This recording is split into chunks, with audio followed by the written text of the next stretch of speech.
I love there's a cartoon. It's two people riding on a bus, and one person's looking out the right side, and it's sunshine and beautiful, and he's smiling, and one person's on the same bus looking out the other side of the window, and it's rainy and it's gloomy, and it's like we can be on the same ride, experiencing the exact same thing, and your perspective is so negative.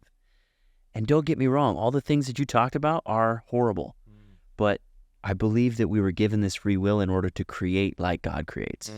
So why not look at the things that we have now and utilize the tools that we have in order to create a better world? And that's where that prayer is so powerful in my life of like, his kingdom come, his will be done, means it's not done yet. It means that we have work to do. And so these gifts that we've been given, like technology, like these tools, let's utilize them to the best of our ability, and let's use our discernment and our listening and our community. We can pass information to the other side of the world, and we can use our discernment to understand, like, is this really something that has weight and has substance, and that we can actually start to kind of create this what is true north. Having these discussions, I think, are more happening now than they ever have.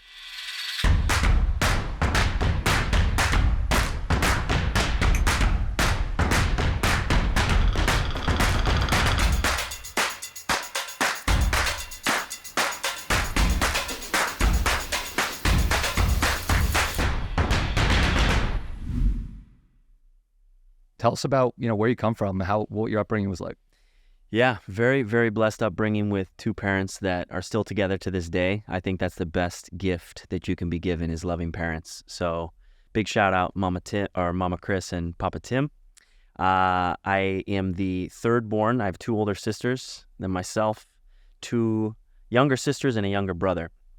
So big family. It was rambunctious growing up, but it taught me a lot about kind of the importance of play and the importance of, being mischievous enough to the point where you don't get in too much trouble. But I just remember the growing up in that type of a family, there was never a dull moment. You always had to, be quick on your feet. Being in a household of 5 women, it taught me a lot about, observing and creating space, but also like being loud and being just a part of this energy that I think has taught me so much about holding space. And so I have a huge family, and every time we come together, it's such a blessing, and it's something that I now have the honor of being able to create with my wife. We're having a kid in August, and amazing. Congrats. A lot of prayers answered in that regard, but just at the center of community, I learned it in my family. And so to come up in that type of an environment and to see how blessed I was to be able to always have people to lean on and people to feel support from and people to be mentored by. When I was going down a path that wasn't the right path, I would be pulled back towards a path that was for me. And so stepping out into the world, I was able to see that a lot of people were coming from broken families. A lot of people had a lot of hurt and trauma from that.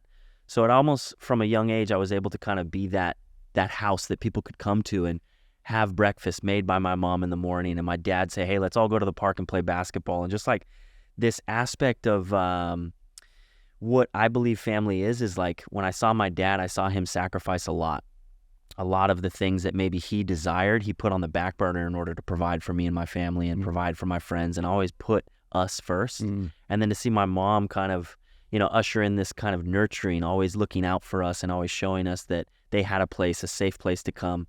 San Diego wasn't a rough place, but there was a lot of diversions from the path. And so, like we spoke of, when you're young, you start to kind of think that you can do things your way. And I started to kind of move in this path of glorifying my own kind of pride and the things that I wanted. And I felt this yearning to create a deeper relationship with something that was true.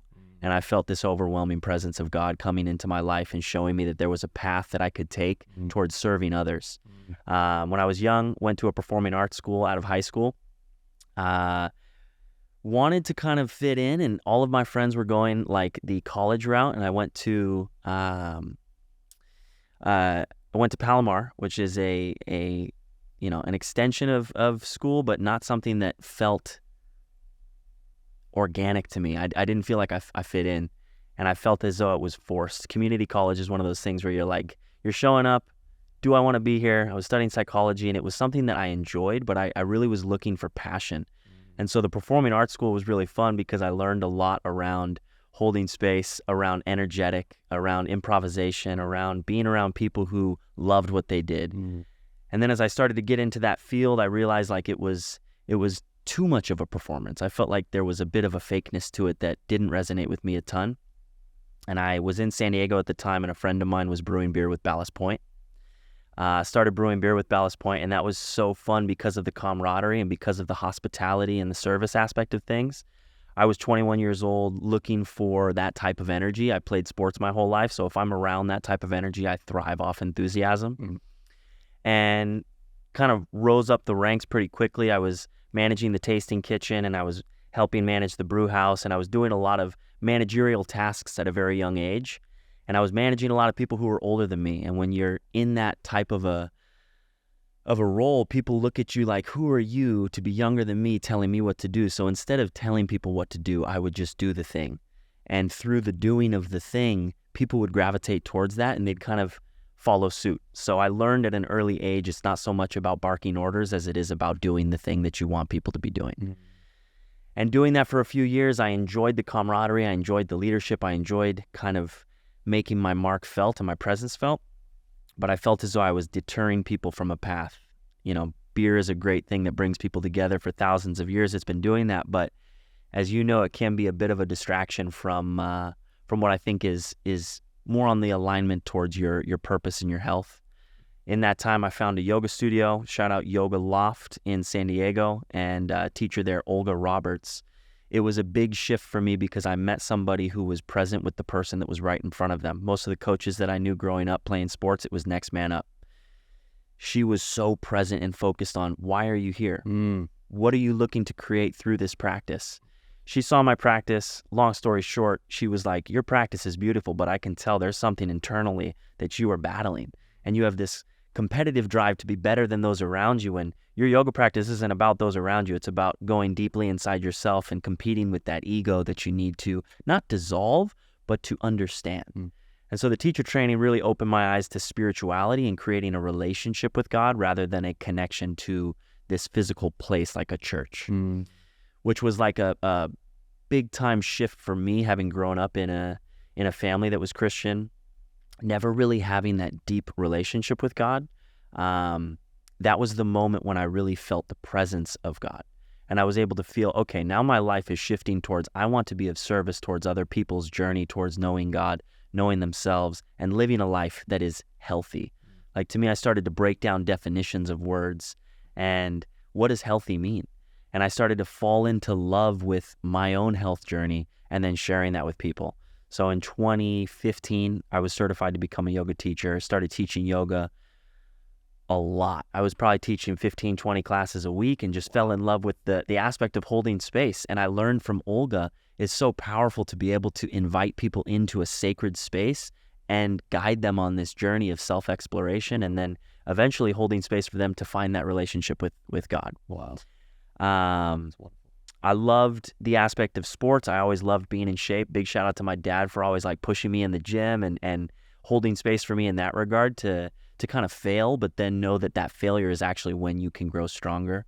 So I got my personal training certification in 2019, and this was right before the pandemic. So I was kind of pairing physical fitness and yogic philosophy to create like this resiliency, mind, body, and spirit through yoga, fitness, and faith.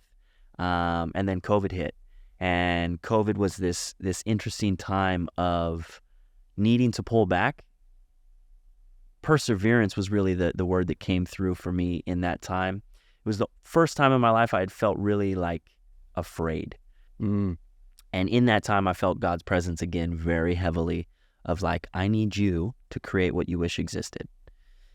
In that, I felt this tremendous need for community. I felt like community was taken from us. Me and some friends started to create opportunities for people to gather. We were doing cold plunges at the beach. We were doing workouts. We were doing Bible studies. We were doing potlucks, anything and everything to just bring people together and showcase that family unit that I so willingly accepted as a child and then started to step into the world and see was missing. It like was a glaring need.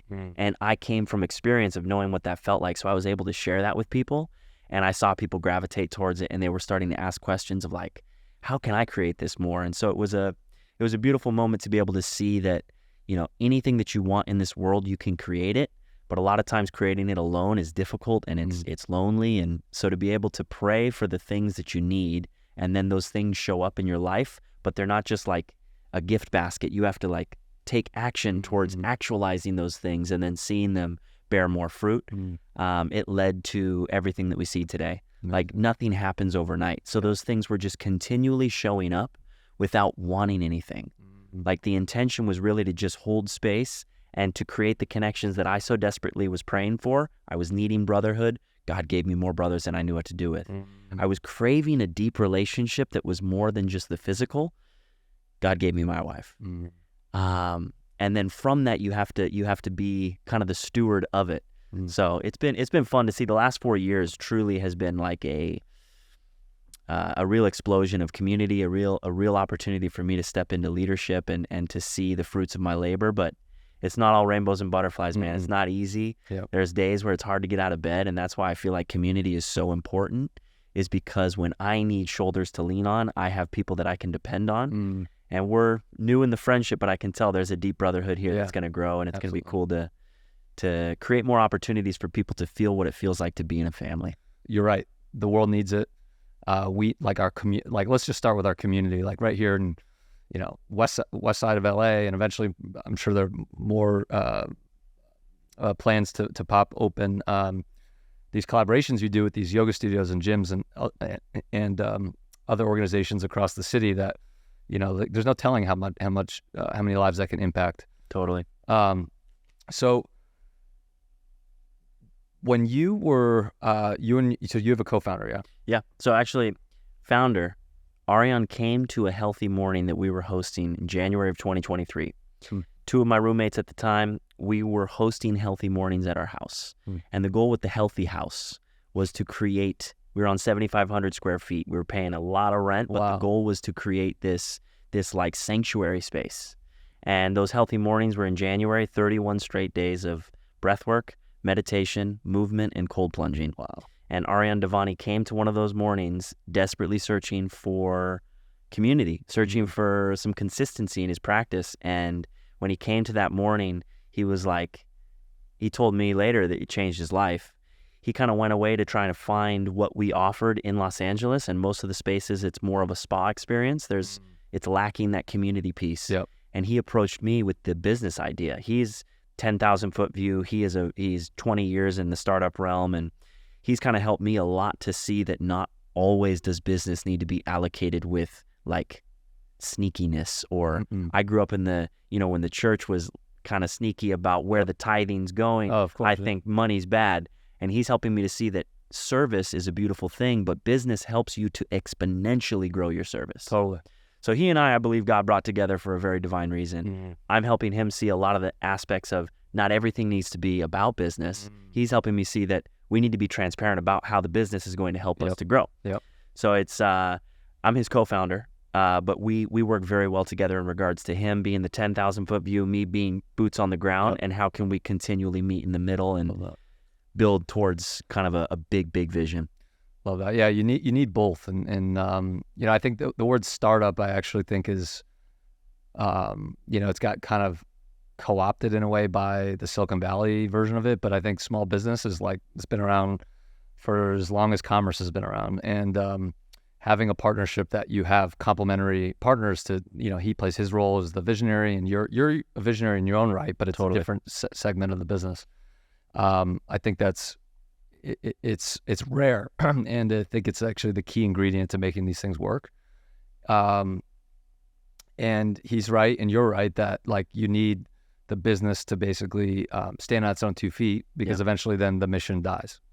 And unfortunately, I had that experience actually in my last company where the mission in some ways came first, and the business was very, very challenging. And so did a lot of thinking about that kind of dynamic where you are allowed to make money, because money is just an exchange of energy in a way. Without doubt. Right? It's like a store of energy.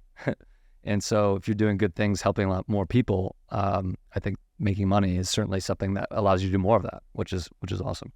It's been fun to see it too. Today we're celebrating our year anniversary. Today.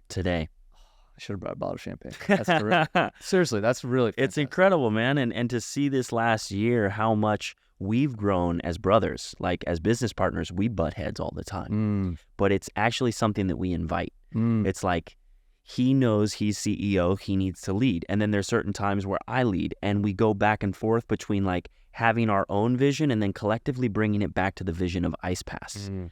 And constructive debate. I think a lot of people shy away from butting heads, and that you look at like divorce rates and things of that nature and co-founder breakups and all this stuff. It's like people look at a disagreement as the end of the world and it's the worst thing that can happen. And how dare you question me and my authority? It's like, actually, we invite that. Totally. And there's a way of, never going to sleep with the fight still at bay.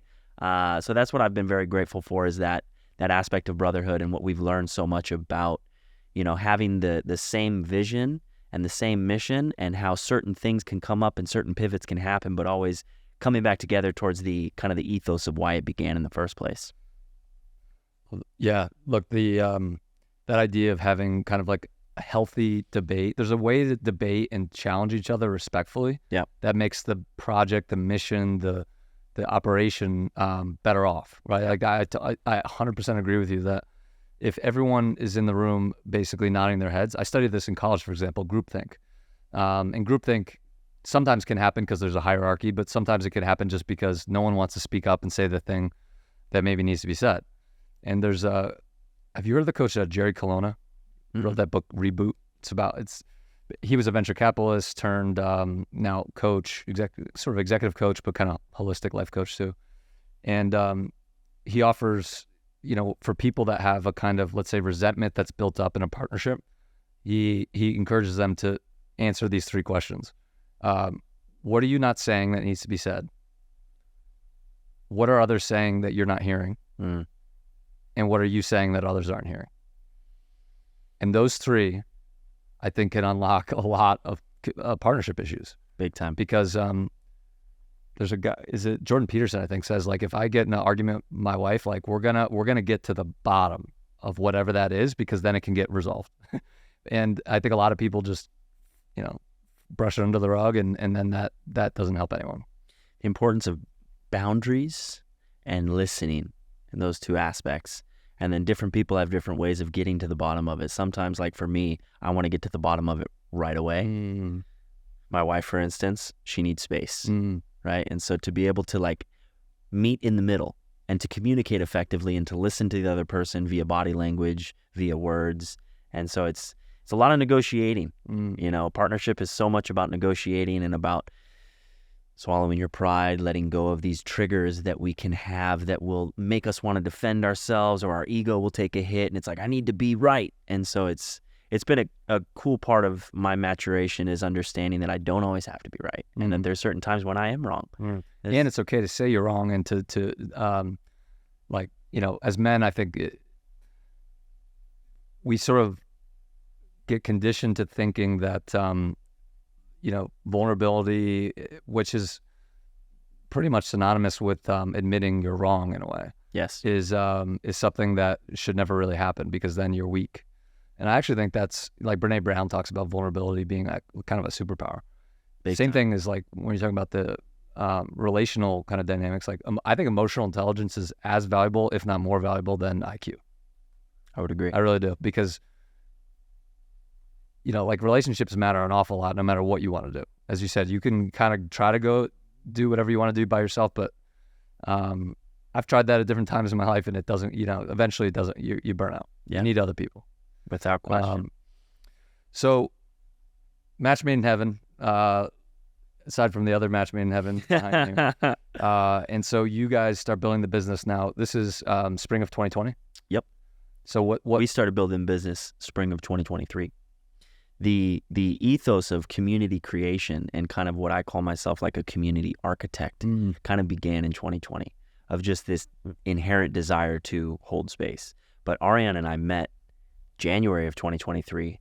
Business model was pitched to me in March. We met David Paradiso. Ariane pitched this idea of what IcePass is, and we started April 6th of 2023 at Paradiso, at David Paradiso's gym in Venice. Big shout out. Yeah. DP. David. He's love he's you, coming. bro. I love David. I work with him one-on-one. He's incredible, man. And talk about a community architect. This man has been boots on the ground for 13 plus years, just like doing the work. Like you said, all the behind the scenes stuff. Everybody wants to be the man until you need to break down, until you need to set up, until you need to talk to somebody behind the scenes about the things that they're not embodying. It's like the little things that nobody sees. The 90% of leadership is all the things that happen in between that 10% of like, look at me, look at what I've created. Yeah, I actually want to be doing a lot of talking, well, maybe not talking, conversing, and also writing and maybe speaking about the behind the scenes stuff. Because like my last startup, truth be told, I thought I was going to build $1 billion pet food company. That was the reality. But it was mission driven. But I was like, I can do that. And started with a team of 18 at the beginning of the pandemic. And when all was said and done, it was just me. Wow. And I was like, I got to clean up after the party. And I have to pay off $60,000 of credit card bills that the company has that I guaranteed. Those things don't make it to TechCrunch, but no, it sucked a lot. But that's part of the gig. Yep. And what really helped me, actually, I'm not sure if you've come across this podcast called Founders. Yeah. David Senra. Fantastic. Shout out to you, David Senra. That podcast is probably the best one that I know of or I've listened to. And I'm a huge fan of it because for an entrepreneur to hear that every other entrepreneur also went through the ringer, in many cases, several times in a row before they had anything close to even putting a point on the board. Yep. And everyone said no for the longest time and called them crazy and all these things.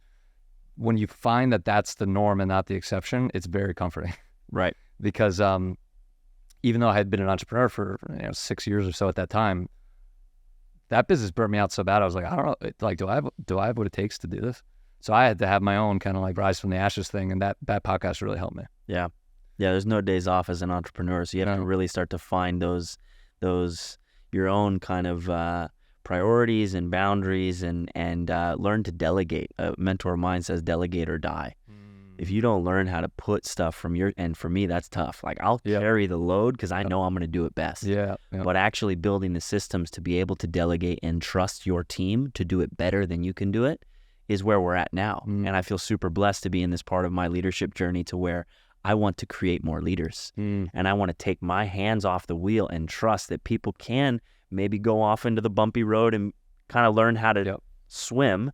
And that drowning aspect is actually going to teach them how to swim and then always being there to support. But your systems are tested in startup realm. Yeah. And you've got a baby some months away, 3-4 months away. And I don't have kids yet, but I know a lot of parents say it's this weird thing where your kid may well stub their foot or bang up their knee or whatever. And you can stop them, but really sometimes the better thing to do is let them stub their toe. Yep.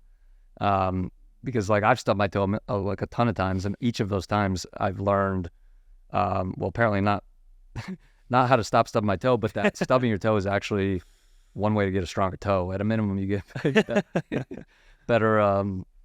You can realize that when you do stub your toe, it's not the end of the world, and you'll be fine in 5 minutes, type thing. Definitely, and this last year has taught me so much around. Embodiment leads towards other people kind of coming towards you that you need help. Like you need to kind of create the need through your doing. You won't know what you need unless you are doing all 5 hats. And then you realize what you're best at. You're like, oh, I gravitate naturally towards this thing because these are my inherent gifts. All of us have aptitudes. So to understand why you're doing all things, because the business needs to stay afloat, these things need to get done. You have an aversion to certain things, in which case I need help in this regard. So you start to kind of put it out there, and that's to me what prayer is all about. Like, God, I need help. These areas I'm having a lot of trouble with. I need some people to come into my life, or I need some circumstances to kind of shift, and things will start to happen. And if you're aware of it, you take the blinders off of like, I'm drowning, nothing is going for me, and you start to get into that pessimistic viewpoint.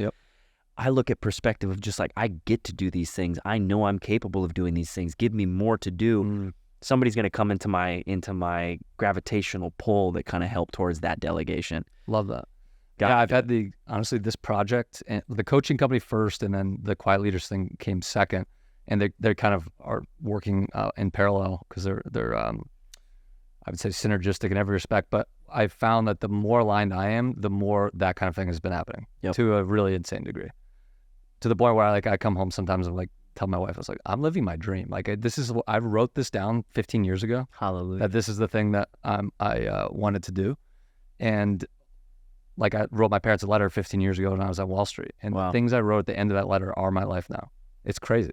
Nothing happens by chance though. 15 years of one brick at a time. Yeah. You build the temple one brick at a time. And so just to continue to celebrate where you are while looking and celebrating where you've come from, and also having, like you said, the vision to know I've come this far because I'm going there. And like just these cycles, these chapters as they unfold, it's really beautiful to see that you've just stayed the course and trusted that process as it's unfolded. Yeah, I appreciate that. And same with you. I mean, it's evident to me that you have the same ethos, which is why like the Latitude is a name that comes from longitude, latitude, my love of the outdoors and adventure, but also like orienting yourself on like a globe or a map. That's part of it. And that the compass is one way that if you always have a compass in your pocket, so to speak, and you know true north, then you don't need to know all the details about every part of the trail, right? Like if you just know the true north part, then the trail will unveil itself. I mean, that's a deep conversation around what is true north. And this is, I mean, I have a podcast called The Fearless Shepherds, and talking about true north is one of my favorite conversations. Love that. Because it's powerful. You'll love this, and I'll show it to you after if you don't believe me. The first landing page I had up for this company, the Latitude, says Finding True North. And it's a guy, it's a picture of a backpacker with his dog looking out into like a foggy landscape, like with rocks and, you know, like not really mountains, but it's a kind of bit of a moody picture. That's beautiful. And that's, I bought a bunch of domains around that because I want to write a book about something along those lines. Look forward to reading that book. Yeah. But so what does it mean to you though? Like what is your true north? And this is where I get into the spiritual conversation of inherently, I believe we were all given a spirit as a gift, and that is our discernment. And the more that we listen and follow that discernment, the more that true north will be gifted to us. I believe it is an inherent gift that we can live in God's will, not ours. And any time in my own life that I have started to think that I am the driver, I drive myself off a cliff. I had the exact same experience. The more I try to hold on to control, the more likely I am to, as you said, drive off the cliff. I stopped, like one of my great coaches, she's going to be on, her name is Jamie. She's just so wonderful. And she helped me, you know, with my psychedelic experiences and other things. And that was extremely meaningful. But at some point when I was trying to rebuild myself and come up with the new project that became Latitude, she was like, you have to stop thinking that it has to be hard. Right. You have to stop holding on to control, because I'm, you know, maybe a control freak at some level. Or I take a lot of, like responsibility for a thing I want. I'm like it manifests itself as some kind of control, but in a lot of ways it's just ambition mixed with like impatience or something. I don't know. Right. But in any case, I stopped like being kind of like, overly kind of like tight on my grip, let's say. And everything started falling into place like in a pretty crazy way. So she was dead right. That's beautiful. Yeah. Yeah. It's allowing God in, or allowing this divine intervention to happen. And I think when your blinders are on and you're gripping the wheel and you're not allowing any type of path to present itself that is for you, but also for those around you. It's like, I think so much of the world's problems is so selfishly motivated, like the victim mentality of like, my life is this way because of me or because of the things that have happened to me. It's me focused. Whereas when I externalize and I look at the people around me, I start to see God in every single person around me. I start to see this kind of this unfolding of things happening for me, whether it's trial and struggle or triumph and great success. All these things are happening for something far greater than me. So I continually, and this dives into the holding space, and like every time I put an event together, the inner dialogue of like, am I going to be liked? Is this going to be enough? Is it going to be a success? Those things come forward every single time.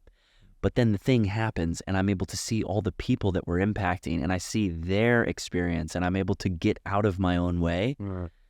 it's so divine. Things just start to unfold. And that to me is the true north of like, how can I be this, my mentor calls it servant kingship. Like you serve first and the abundance follows. And I think business has taught me so much about that of like, as long as I'm doing the service and I'm keeping the service at the forefront of our ethos, the abundance, it's our birthright. I think we're all meant to have more than we know we're worthy of, because inherently I think we're always the worst critic internally. I'm not enough. I'm not smart enough, fast enough, strong enough, good enough. All these things internalize, and as you believe those things, and we can talk about the science about, neuroplasticity and they're starting to do studies on how contrast therapy can help you rewire that fear mechanism, and doing the uncomfortable thing over and over and over and over again helps you to build new neural pathways to trust that actually when I get into the cold tub, when I host the event, when I put myself out there, it's not that the nets appear, my wings appear. I showcase how strong I actually am and how strong each of us are when we come together and do the thing that's never been done before. And I think we're stepping into a renaissance of people believing wholeheartedly that they are capable of doing the thing that's never been done before. Or you don't need to recreate the wheel. Ask somebody for help. Go to the person that's doing the thing that you're doing and like, how can we do this together? How can we recreate the thing, or maybe just have the thing that has great success and make it in our own way with our own gifts? It's like a really beautiful time to be alive. I couldn't agree more. There was a time maybe 4 or 5 months ago, I was feeling a little bit pessimistic about the world.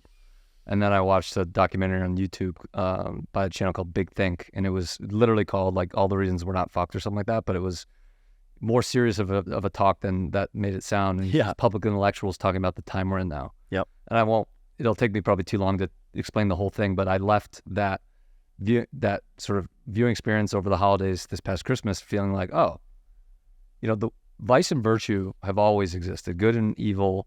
The tension between those two forces has always existed, and it will always exist, but the arc is up and to the right. Yep. So like we're going to have World War II, and like we're going to get challenged, and there's going to be the evil and all that stuff. And we're going to have, a really unfortunate global conflict that is regrettable and all these things.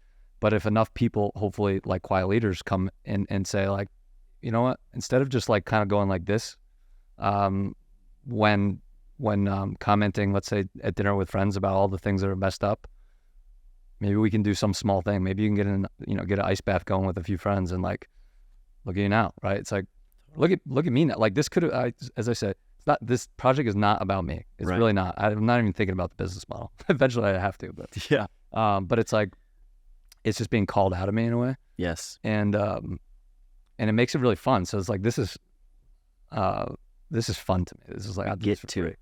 And I think COVID sparked this. I just love it. And it's so great for, our world needs that kind of connection, the storytelling, the humanity, the wisdom from people that, you're talking from a level of consciousness that is taking you some time to get there, right? Yep. For sure. And so I think it's so important to like help extend a hand to everyone else to kind of experience maybe some small version of what got you to where you are, which is like ice bath. Yep. Ice baths or saunas or bonfires. You guys do these community events down at Paradiso and other places. And that may well be enough so that someone has a slightly better day that allows them to have a little bit more energy to maybe put that business plan into buying a domain or whatever. Yes, the ripple effect. And I totally agree with you, by the way. One reason why I think it's really awesome being a coach right now, and certainly a coach that's focused on supporting entrepreneurs, is that I think it's never been a better time to be an entrepreneur. No question. It's like you can do so much now with all these tools.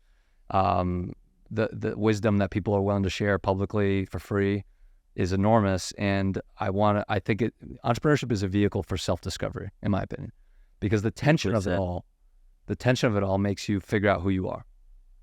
And if you're willing to kind of like do something, maybe fail or succeed, and then check in with yourself as to like what's next, which we've all gone through that, and that you go a little bit closer to true north after that, like entrepreneurship is a freaking good way to do that. Yes, and entrepreneurship teaches you how to fail gracefully. And even if you fall flat on your face, you realize did you die? Yeah. You're okay. And I think the fear of failure prevents so many people from starting the thing. But COVID, in my opinion, yes, it was a tragedy in so many ways, but it was also a blessing. It forced a lot of people into a place of solitude that I think spirit can kind of enter. And so people came out of it with just this understanding that we're not going to be here forever. Things can be taken from us. Things can our control that we think we have can be stripped from us very easily. So I think it sparked this courageousness of this, like what we see right now in West LA is fantastic in regards to the health and wellness and tech and entrepreneurship. It's a special place. Being from San Diego, I always thought that's where I'd plant roots. My wife is from LA and never really thought I'd plant roots in LA, but really, I'm able to walk down Rose. I live on Rose, and I run into people every single day that I like genuinely care about. And so this aspect of community, to be in a village type atmosphere, is such a blessing, and it sparks more enthusiasm. It sparks more ideas. There's more gathering places where we can start to feel heard, seen, understood, and you can start to see other people taking these big leaps, which, again, thriving off enthusiasm. You see somebody taking courageous leaps, you're like empowered to do that yourself. And then it just creates this huge ripple effect that hopefully we can start seeing in the Valley, East LA. You start seeing it in South Bay. And then all of a sudden we've got this like bigger ecosystem. And then all of a sudden you're like, okay, let's bring it to San Diego. Let's bring it to Austin. Let's go to Miami. All of a sudden the country's on this wavelength. Collective consciousness is growing. Why can't this happen in Israel? Why can't this happen in Africa? People are starting to kind of globalize this consciousness. And that to me is where, his kingdom come, his will be done. We can start to see some real shifts occur. And that's what keeps me jumping out of bed in the morning. Love that. Yeah, I mean, I think I agree with you. Like I've been thinking a lot and sometimes talking a lot about, you mentioned someone taking a big leap and that being courageous. I actually, I agree with you, but of course a big leap is almost always courageous, but I also think small leaps are too. Yeah. Small, maybe not leap is the right word, but certainly small steps in a way, in the direction of your fear or in the direction of growth is courageous to me. So like, my wife and I were doing Toastmasters actually just before the pandemic, and, I'd always thought maybe that would be a good thing to try out, and, had a really great experience at the Santa Monica one. And the people that would come in showed so much courage in so many different ways. Like there was a guy who had like a severe stutter, like very severe, and a handicap. And he had to hold a cane when he gave his speech. He was probably his 40s or something. And I saw him progress from like not being able to say a full sentence to giving a speech about how he was about to do the LA Marathon, like walk it. And I was like, I've done marathons and stuff, and the half marathon I did recently, I had a way different perspective than I used to on it. And I was like, if you just show up to do the marathon, even if you don't finish it, you're a hero in my book. Without question. Right? It's like the people's stories that run marathons, any number of things that are overcome. Many of them are raising money for great things, but also there are a lot of people that are like, they're in their third remission of cancer. They have, they lost a spouse, they lost a kid, they lost a limb. And like you see firefighters where they'll raise money wearing, 50 pounds of gear or more, 80 pounds or whatever. And it's like the heroic thing that I think keeps people stuck, or the version of actually like walking off the plank into the deep end is like, it's understandable why people are scared about that. But the thing I try to encourage people, particularly if they're burnt out, particularly if they don't have any momentum, because we both know momentum is so essential to keep it going, is to count your wins. Yeah. And I tell people, because I had to do this for myself, I was like, if you're so burnt out that a win is taking a shower, write that down. Totally. Right? Write it down. It doesn't have to be you have some enormous thing that has got to be in the newspaper. It's like, right. Did you talk to the cashier today at Starbucks and actually have a connection? Did you give a little bit bigger tip this time than last time? Right. Like those are all wins, because you don't know where that goes. I love starting with what is giving you life and what is taking life from you. And you have to survey the people in your life, the words that you use for yourself. Like all of those little wins that you just spoke of are triumphant steps when you're just taking one step. And I think, like you said, walking off the plank and looking at the big leap, it's like, no way, I'm not capable of that. Yeah, take an inventory. But just, this is giving me life. I'm going to start doing this more. So, can I share an exercise I came up with? Of course. So, following that 18-to-1 kind of journey on my team, that, you know, it was very hard to, I hung on to that business probably a year and a half too long because I was like afraid to fail, or like I just didn't want to. Right. Who would want it, right? It's like you're letting people down, people give you money, it sucks. I was the biggest investor in it, you know, you don't want to confront that. No. But when I finally faced the music, I read a book called Play, which you mentioned Play, and so maybe we'll come back. We will come back to that. But it was written by Tim Ferriss's assistant, and he got so burnt out in the process of some kind of book launch / like event that he had to quit being Tim Ferriss's longtime assistant, which is like, Tim Ferriss is one of my heroes. So it's incredible. So like to quit that job for burnout is like, you must have been in a pretty bad way. So he writes this book about how play, like children play, in these different, I can give you a few different examples. I did basically all of them. Things like improv. So good. Instead of grabbing a coffee and sitting down with a new colleague or friend, go to the park and throw a baseball and have a chat there. So good. I started playing tennis again. I started playing the sax again. Let's go. Yeah, dude. like doing some You art. would play the sax. Yeah, no, I know.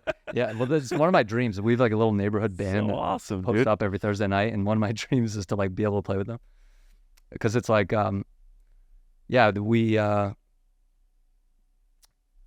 we sometimes can like lose the forest from the trees, you know, with the way society works and everything's moving faster than ever, and most people seem to have smartphones that have more computing power than NASA did in the 60s. It's pretty insane.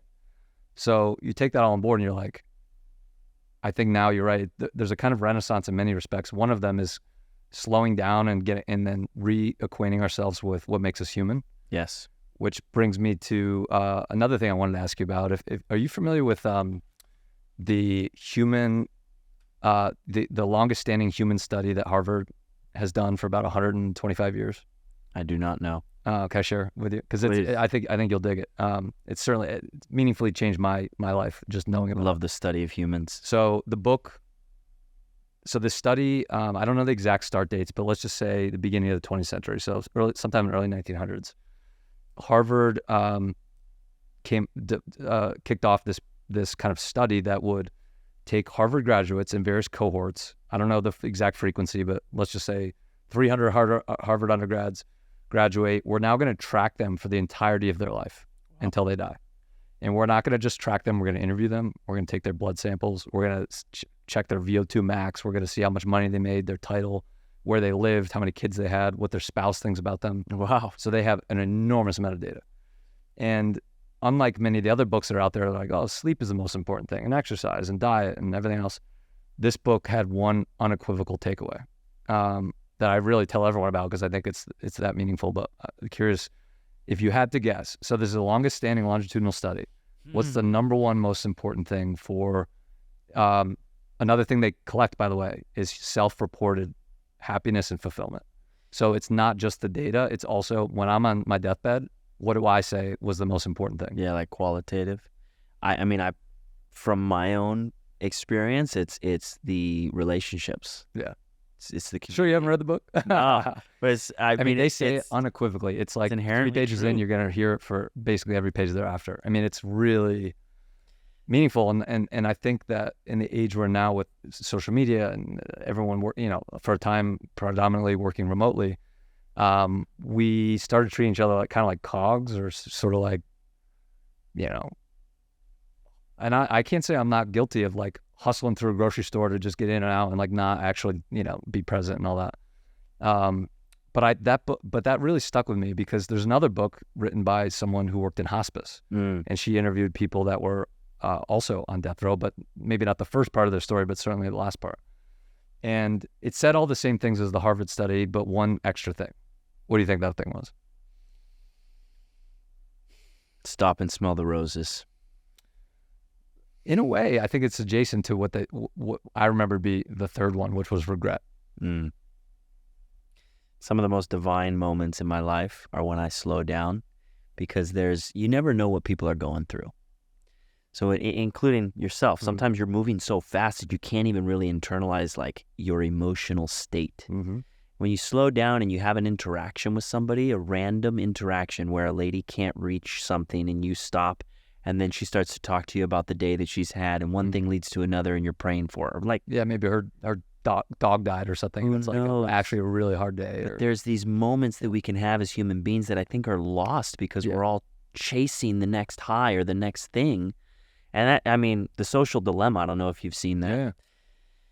Our neurochemistry has been changed over the last 10 years with social media and with media in general. And so if you don't have good boundary in regards to the amount of content you absorb from this to the amount of content you absorb in real time, and which is why we have such a deeply embedded pillar of real life experiences with IcePass, you'll forget what it is to be a human. Absolutely. We are inherently tribe centered, and nothing against technology. I think AI is fantastic. I think all these tools can help us. I read something earlier. It's like AI was created to help us do the dishes and the laundry, not take away our art and our. I'm botching it. Yeah. But right now we're seeing AI do the art and the this, and we're still doing the laundry and it's like understanding how to differentiate between the tool that this is and not getting used by the tool. We use the tool. And so the inherent need for us to stand firm in what it means to be a human. And like you said, double down on play, double down on what brought you joy when you were 5 years old. And if you haven't taken time to remember what it was like to be 5, that is a beautiful visualization meditation. Sit down and just close your eyes. What was it like to be 5-year-old you? That little you still lives inside you. The inner child thing, yeah. And is screaming to, like, please, tap back into me. Absolutely. I mean, that's, that's why children are so curious. They're so adventurous. They're so kind. They're, conditioning is a powerful force. There's a scripture that I love. Those who exalt themselves will be humbled, and those who humble themselves will be exalted. Love that. So everybody wants to be the guy until you have to clean up, until you have to close shop, until you have to wash feet. And I think it's really cool to see embodied leadership. And I love the coaching sphere because I'm a coach as well. But when you step into coaching, your student is going to look at you, or your mentee or whoever you are in front of is going to look at you, all the things you're doing. Oh, of course. So if you're not embodying the things that you're preaching, you are a fraud. 100%. Which is why a lot of times coaches get hired to help fix culture. Right.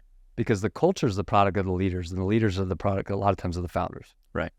And sometimes it ownership changes and new things happen. But the reality is if a company has a healthy culture, almost certainly that came from the people leading it, but that doesn't mean that it was top down. The reason why I knew we were going to have a great conversation, besides the obvious in a way, is that I saw you changing the filters and whatnot on the tubs. And I was like, that's the kind of guy I want to talk to. Because that's what I saw. Like, my dad would spend pretty much every Saturday through my whole life taking care of our property. Like in our house in Connecticut, he enjoyed it, but he would like wash the cars like several times a week, like kind of thing, like take care of everything, do the small things, like tighten the little tiniest screws. It's kind of like the way Steve Jobs says, like if you take apart an iPhone, I don't know if this is relevant actually, but in a way it is, which is like, he knew that maybe not everyone would see the inside of an iPhone. In fact, you're not really supposed to, but if you did, you would be like, this is Apple. Yes. I think that's the way, that you are building your business, because I can tell. Because the thing is that if you then hire someone that aligns with that kind of approach, they then can be a leader that will hire the next person that has more of that. And the trouble is, and I think Bezos talks about this, he has a slightly different take on it, but he talks about not hiring, like only hiring A players. I think he is a little bit more focused on performance. And I think here I'm going to broaden that to include like character, A player character, and then your company's going to be just fine. Yes. Dr. Peterson says, clean your room first before you try to clean your 12 street. rules for life. It's and these things are simple, right? But we get so caught up in the busyness that we forget some of the simplest things. But I take great pleasure in the cleanliness of the organization, of every aspect of being a leader, because anything you do is just like everything you do. So like if I'm using the cold tub daily, I want that thing to be clean. If I'm having great conversations with you in the sauna, I want that thing to be fresh. And then it leads into every other aspect. So a lot of people will approach me and they're like, hey, when do I get to lead people who are a part of the team? When do I get to put on an event? And it's like, you walk before you run. So it's just enjoy the little things. And I think everybody has this sense of entitlement, of like, I deserve the promotion. I've been here for 2 months now, look. And I think as like I said, humble yourself and you will be exalted. Like, do the little things with a smile on your face. That part's huge. When I was in investment banking, I remember I had he wasn't my boss, but he was like a more senior person than me. And he said something about, there's this weird cultural thing that happens in investment banking where they, like a lot of organizations, are really tough in terms of hours and workload and stuff on the youngest. And this guy said something like, people who are abused become abusers or something like that. And it was basically his way of saying he had to do the thing that he's now asking the other like analysts to do that he knows is not particularly fun, but and he's a really, really sweet guy. So don't get me wrong about the message. But the point is that if the culture is one where it's about like, I did that thing, I hated every second of it, I didn't smile along the way, and now I'm going to make you do it too. That's a very different thing than, I have no problem rolling up my sleeves. Like, I'll help you. Like, I'll take out the trash. I just take out the trash every day as my first startup as a CFO. Like, yes, like but that's the kind of thing my dad would do. Right. My mom would do it. You got to people I admire do that kind of thing. So it's like, but it's also like a small way of contributing, and like, who knows who else on the team sees that and is like, oh. So like when no one's looking, these are the kinds of things we care about. It's not just the dollars and cents or the press release or the whatever. Right. And not needing to one up the abuser. I think such a beautiful thing of our inherent human desire of finding true north is either continuing cycles or breaking cycles. So you can either say, oh, well, that person did that thing to me, and I even look at the relationship with my own father. Like, he was abusive. I'm about to have a son. I am able to see generations of abuse that stem from an inherent desire to love without knowing how to love. So as a leader of a company, or as a father of my child, or as a husband with my wife, it's like we have these choices to make of continuing cycles that have been shown to us, and I say, well, that happened to me, so I'm going to keep doing it. Or you can deeply, deeply look at, who do I want to be as a leader? So I think instead of moving so fast to get to the next thing, sometimes the most profound experiences in my life are when I'm in stillness. And when I'm looking at, who do I want to be as a leader in this company? Who do I want to be as a husband? Who do I want to be as a father? And these things it's revelation. You start to understand deeply, inherently who you are. You are healed. All the change that you wish to see, you get to be, but you have to take that first step and embody it. And it's not an overnight process, but as you start to do the work more and more, it becomes much more effortless. I enjoy the work. And that's the beauty of the cold plunge is like, there are certain days I show up and I do not want to get into that freezing cold water. But even you. The revelation happens when you get into the water. Yeah. And it's powerful, man. It's really somatic therapy. You're able to get into the depths of your being and understand the fears and the traumas and the lack that you hold at a cellular level, and you're able to bring it to the surface. And when you step outside of it, it's powerful, man. And it's going to be fun to see more opportunities to kind of usher in this next wave of leadership, of conscious entrepreneurship, and even just being on this conversation and talking to you about all the different ways that we're embodying what it is that we want to see in this world. Yep. It's awesome to be kind of just seeing this magnetism that we're creating, to be able to even be sitting here in this moment having this conversation is empowering. Yeah, no, I'm right with you, and it's been so wonderful. Just like I'm meeting people, like I'm texting more people these days than I ever have in my life. I have like 100 and something unread texts. I just like anyone I think of, I'm like, oh, I'm gonna text them, and sometimes it's. You're like, I'm gonna get back to you, I promise. The thing is, you know what? It connects, because it's like instead of waiting for the text to come your way, send the text to someone. For sure. Take the lead. Hop on the podcast. Right. If you enjoyed, hearing Kyle, send him a note. Right. I've done that, and some of the times I've done that have led to my best friends. Without question. People I've listened to. Come by and visit the water hole. Actually, this guy called Ben, I did that. I heard him on a podcast, and I was like, we got to connect, and then we hit it off. So would love to learn about maybe some role models. Yeah. Yeah, I mean, or heroes, or however you want to define it. I've been talking spirit a lot. Obviously, Jesus, he's an embodiment of what I believe is living a life of service, not when it's convenient, but actually living a life of service. Many of his parables that he spoke, just you meditate on New Testament, and his life blows my mind. We could dive into that. That's its own podcast. We could hop on the Fearless Shepherd. Yeah, we'll do a spiritual one at one point, because I actually love that stuff. Yeah. Psychedelics show me a lot of that, and it's actually kind of fun. Big time. And not just fun, it's very, very interesting. And some of the lessons I learned, I think I'm also going to make like an animated thing, because they're really cool. That's really cool to be able to make an animation of your I've got a friend who's like kind of a drawing type. That is somebody that lived in my time, Kobe Jellybean Bryant. Kobe, I grew up watching him play from the time he was drafted out of Lower Merion High, and to come from high school into the pros, wanting to be like Michael Jordan, the greatest to ever do it, and to be a dog at his neck, not afraid of literally a walking prophet. This guy ran the NBA, and he was like in his ear saying, I'm better than you. I'm going to be better than you. And like that type of kind of chip on his shoulder was so inspiring for me as this young kid to see like, yo, this guy has nothing to lose but everything to gain, and he's showing up like demanding respect. But it wasn't, he was like posturing. He was the first in the gym, and he was last to leave.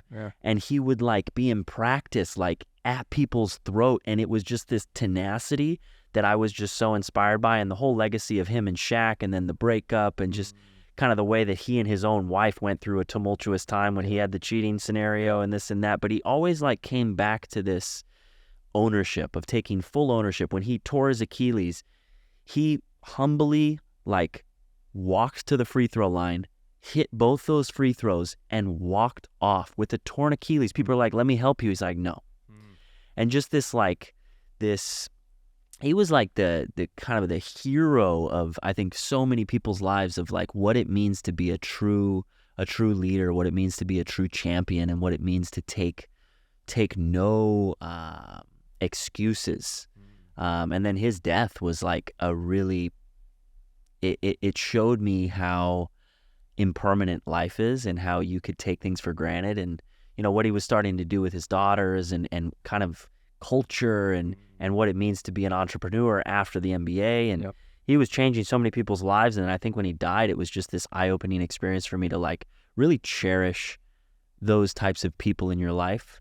So big shout out to Kobe and the work he did. And my grandmother, Grandma Susan, if you're watching, I love you. She's been someone who, anytime I've drifted in my life, she's kind of grabbed me by the reins and kind of pulled me back in. And I think so much of family is about not only just saying the comfortable things and like just, you know, the people pleaser type. You don't want to like ruffle anybody's feathers. She's always been someone who has shown me true north, and she's kind of asked those deep questions that like are tough. Like, what are you doing with your life? What do you want to be? Who are you? Who does God look at you and say you are?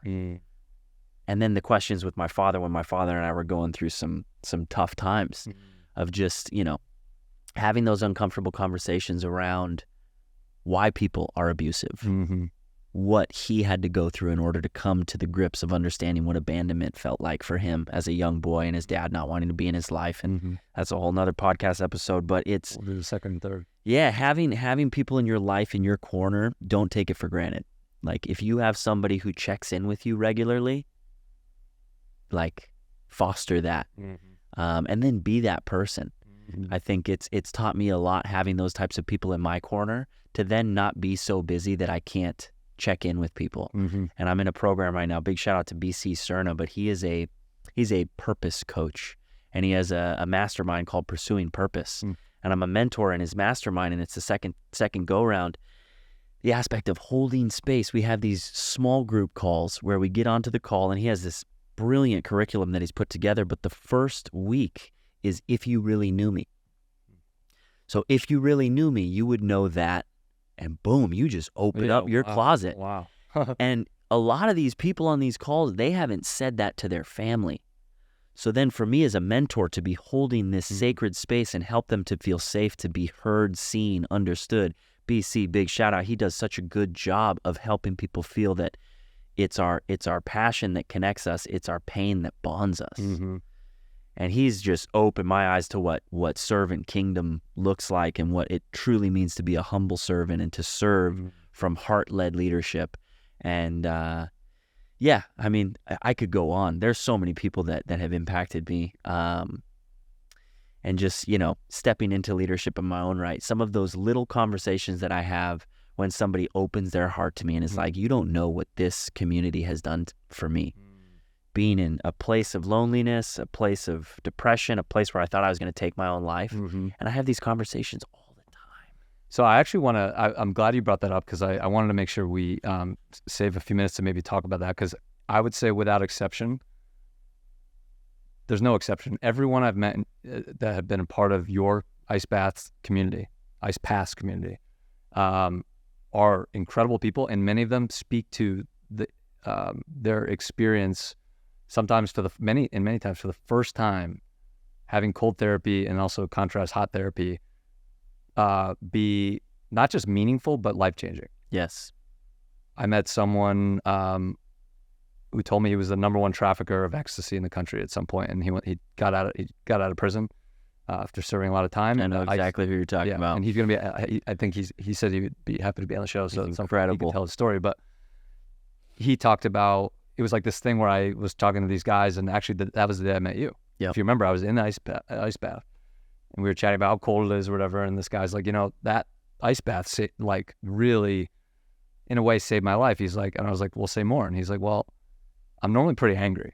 He's like, I'm normally pretty angry. I'm not the best boss, not always the best husband, and sometimes not the best father. But this ice bath, like taking these ice baths, has been game changer, because I'm happier, I'm more grounded, I'm more like present, and then he's like, but if you want to hear a really amazing story, he's like, talk to this guy, and then that was that's when we met. Yeah, and then but no, well, you were the third. Yeah. So then he said, you got to meet him, and then I turn around, Kyle's like changing the filters or whatever in the bath, and I was like, this is nuts. And mind you, I had just met Leo maybe 2 nights before. Right.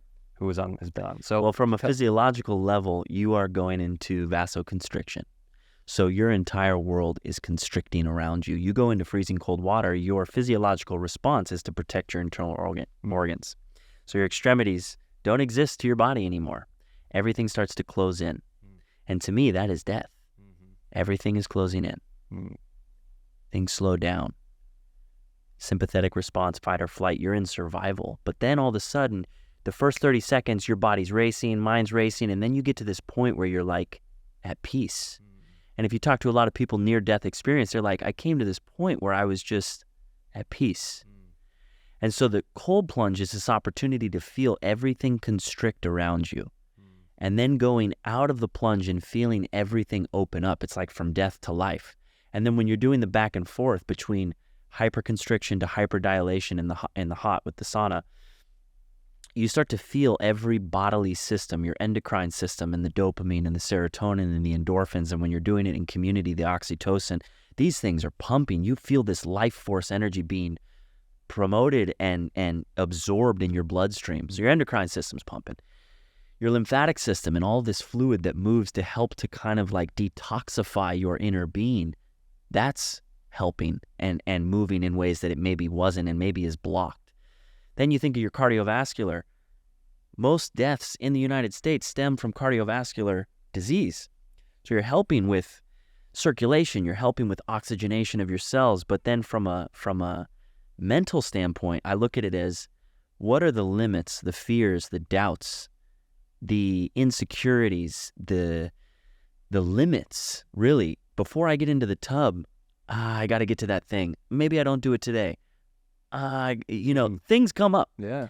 And so to be able to face that fear and do that thing and come out the other side with this resiliency on top of all the physiological benefit, and then the spiritual aspect of it, you're in this place of stillness, in which case you're able to listen. We're always so damn busy. For me, I look at that time as a very sacred space where I'm able to just do nothing. We live in a hyper-masculine society where it's do, next up, constantly more. It is a time where you can completely receive and you're just like, whatever I want to receive right now, I don't know what it is. Sometimes I go into it and I'm like still so busy. I don't know what the heck I'm going to get. But after, exactly what I was supposed to receive has been given to me. Wow. And then I look at the imagery of fire, and human beings have gathered around fire ever since the beginning. Fire is such a beautiful image of like these things that we're storing in our cells. When you go into the sauna, especially the style of sauna that we have the traditional sauna, you're going to sweat. There's going to come that point where your heart rate's increasing and you want to get out. And you have this moment where you can bunker down and you can tell yourself, I'm going to throw something into the fire.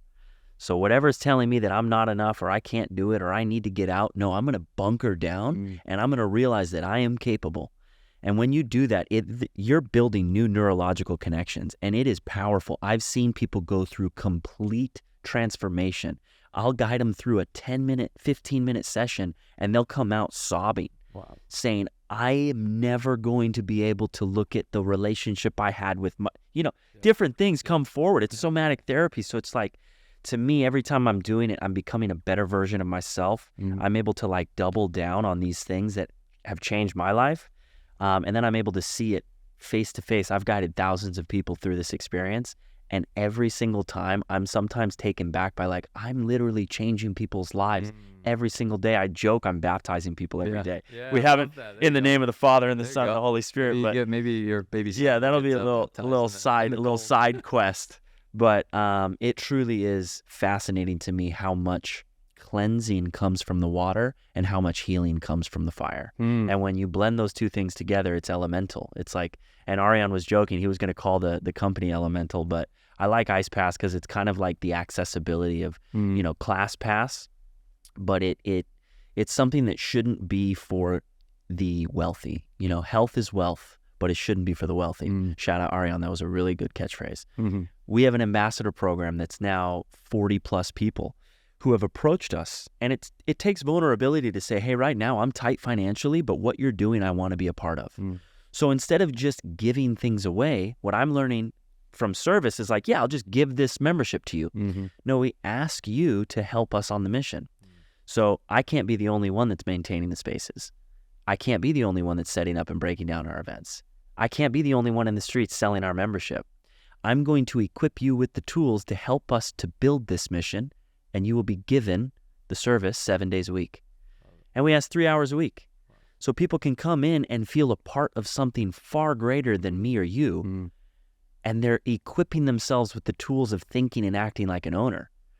And that's what really lights me up is like, okay, so now I get to have these conversations with our ambassadors of like, what's your skill? What's your gift? What do you want to create? And so these little things that are so much bigger than IcePass, but is a central point of IcePass. Yep. And so I will, Gateway. I will do many more things in my life, but IcePass has been this springboard for me to see what leadership looks like. Love that. And I love the silent leadership because it's not about me, but I get to embody the brand and showcase what leadership looks like. And people just come and they're starting to want to see this thing grow far greater than the original vision was. Kyle, this has been a ton of fun. We covered a lot of ground on a lot of things, and I think I really enjoyed the conversation. I'm sure a lot of people will find hearing from you, hearing your story, and your not just inspiration, but your expertise in terms of some of these disciplines that have gotten to you where you are now in your life, where you're paying it forward and bringing creating community out of a business, which is a rare thing and difficult thing, and yet it's extremely powerful. Definitely. So I want to thank you for your time. But before I let you jump, how can people get in contact with you? Supporting local is important. So if you're in West LA, check out IcePass, Instagram, IcePass_LA. My handle is Spirit Movement 3. I am a certified life coach, personal trainer, yoga teacher. I want to empower you towards what health means. So if you're ever in LA and you want to connect, I'd be happy to walk you through what those practices have looked like in my life and what they can look like in yours. Come visit us at Vintage LA, the church in Santa Monica. It is an incredible place where both my wife and I were baptized. And The Fearless Shepherds is a podcast that I started talking about faith, talking about who Jesus was, talking about true north and divine masculinity and kind of healing this toxic masculinity that we've seen kind of halt true family and true abundance, which to me is purpose. And I think my wife and I are really excited about hosting more Bible studies and hosting more young adults stepping into parenthood. And so, yeah, if you're in LA and you want to connect, Kyle Cassidy, reach out to me on Instagram, or kyle@icepass.la on the email domain. And yeah, I look forward to continuing to get to know you and see this podcast thrive and all of your business endeavors thrive. I'll be praying for you and your wife to eventually bring a little playmate for my son into the world. Absolutely. And just more family, more community. It's what we need in this world.